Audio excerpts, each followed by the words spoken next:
અમદાવાદમાં ડેપ્યુટેશન પર ગયેલા શમશેરસિંહ ગુજરાત પરત ફર્યા છે, જ્યાં શમશેરસિંહ બીએસએફના એડિશનલ ડાયરેક્ટર જનરલ તરીકે કાર્યરત હતા।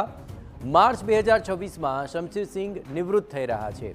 ઇન્ચાર્જ ડીજીપી તરીકે અત્યારે મહત્વપૂર્ણ કામગીરી કોને સોંપવામાં આવે છે તેને લઈને પણ હાલ મહત્વપૂર્ણ અપડેટ આવી રહી છે। માત્ર આ જ બાબતને લઈને હવે જે વિગતો મળી છે તે અનુસાર ડેપ્યુટેશન પર ગયેલા શમશેરસિંહ ગુજરાત પરત ફર્યા છે અને બીએસએફના એડિશનલ ડાયરેક્ટર જનરલ તરીકે તેઓ કાર્યરત હતા।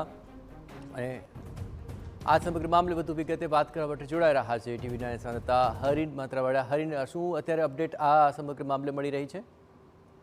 બિલકુલ, જે રીતે શમશેરસિંહ છે ડેપ્યુટેશન ઉપર મોકલવામાં આવ્યા હતા તેમને ફરી છે તે ગુજરાત કેડરમાં છે લેવામાં ઓર્ડર કરવામાં આવ્યો છે। બીએસએફમાં એડિશનલ ડાયરેક્ટર તરીકે શમશેરસિંહ છે કાર્યરત હતા અને માર્ચ 2026માં છે તેઓ રિટાયર થઈ રહ્યા છે। જોકે અત્યારના સમયમાં જે રીતે ઇન્ચાર્જ ડીજીપી ચાલી રહ્યા છે તેવા સમયે તેમને ગુજરાત ફરી બોલાવતા સસ્પેન્ડ છે તે એક વખત યથાવત રાખવામાં આવ્યું છે, પરંતુ જે રીતની વાત કરવામાં આવે તો શમશેરસિંહને ગુજરાતમાં ફરી ગુજરાત કેડરમાં રહેવા માટેનો ઓર્ડર છે તે કરવામાં આવ્યો છે। અત્યાર સુધી તેઓ ગુજરાતમાં અલગ અલગ જગ્યાઓ પર ફરજ બજાવી ચૂક્યા છે અને ત્યારે તેઓ ફરીથી તે બીએસએફમાં એડિશનલ ડાયરેક્ટર તરીકે ફરજ બજાવતા હતા અને હાલ તેઓને ગુજરાત કેડરમાં પરત લેવામાં આવ્યા છે। જી બિલકુલ હરીન, તમામ ગતિવિધિઓ પર આપ નજર રાખતા રહેજો। તો માર્ચ 2026માં શમશેરસિંહ નિવૃત્ત થઈ રહ્યા છે અને હાલ તેઓ ડેપ્યુટેશન પર ગયેલા હતા અને હવે ગુજરાત પરત ફર્યા છે।